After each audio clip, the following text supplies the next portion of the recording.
இந்த ரெண்டு உடற்பயிற்சிகளை பற்றி பார்க்க போகிறோம். அதில் ஒன்று பேக் ட்விஸ்ட், இன்னொன்று ஸ்பைனல் ட்விஸ்ட். இந்த ரெண்டு நரம்புகளும் நம்முடைய இந்த உடற்பயிற்சிகளும் முதுகில் உள்ள நரம்புகள், தசைகள், எலும்புகள் அவைகளை வலுவாக்குவதற்கு உதவுகின்றன.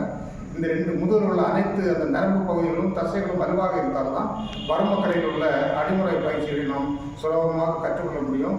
எந்த விபரீதமும் ஏற்படாது. என்னுடைய ரெண்டு மாணவர்கள் இப்பொழுது ரெண்டு உடற்பயிற்சிகள் உங்களுக்கு முன் செய்து காட்டுவார்கள். முதல்ல ஒன்று அந்த பேக் ட்விஸ்ட்.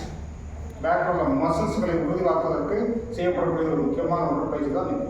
ரொம்ப சிம்பிள், அதனால் தொடர்ந்து செய்ய வேண்டும், நிறைய செய்ய வேண்டும். Okay, start. ரைட், லெஃப்ட்,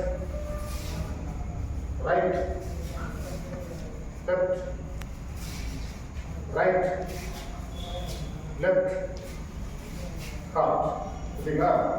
இந்த உடற்பயிற்சிகளை செய்யும்போது அந்த இடுப்பில் உள்ள தசைகள், அந்த முதுகில் உள்ள தசைகள், கழுத்தினுடைய பின்பகுதியில் உள்ள தசைகள், தோள்பட்டை தசைகள் எல்லாமே நன்றாக இயங்கும். இதனால் அந்த முதுகு பகுதி மிக உறுதியாக மாறிடும். இதை தான் நம்ம பேக் ட்விஸ்ட்னு சொல்கிறோம். அடுத்தது ஸ்பைனல் ட்விஸ்ட் என்ற ஒரு exercise. Come on. Right, left, right, left, right, left, heart.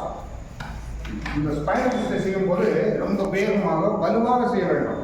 அப்பொழுது அந்த அந்த முதுகெலும்பு உள்ளால் போகக்கூடிய அந்த ஸ்பைனல் கார்டு, அந்த பெரிய நரம்பானது நன்றாக நான்கு பக்கமும் வளைந்து ஃப்ளெக்சிபிள் ஆகி அது மிக உறுதியான ஒரு நிலையை அடைகிறது.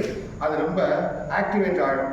எனவே இந்த ஸ்பைனல் ட்விஸ்ட் இருக்கக்கூடிய இந்த உடற்பயிற்சி நரம்புகளை உறுதி செய்வதற்கு மிகவும் முக்கியமாக அது பயன்படுகிறது. எனவே உடற்பயிற்சி செய்யக்கூடிய மாணவர்கள் இந்த ரெண்டு பயிற்சிகளையும் ஒரு வாரத்தில் ஒரு 4 முறை, ஒரு மாதத்துக்கு இந்த தொடர்ந்து செய்தீங்கன்னா அந்த முதுகில் உள்ள எந்த வலியோ நரம்பு சம்பந்தமான கோளாறுகள் கண்டிப்பாக வரவே வராது. 100க்கு 100 உண்மை.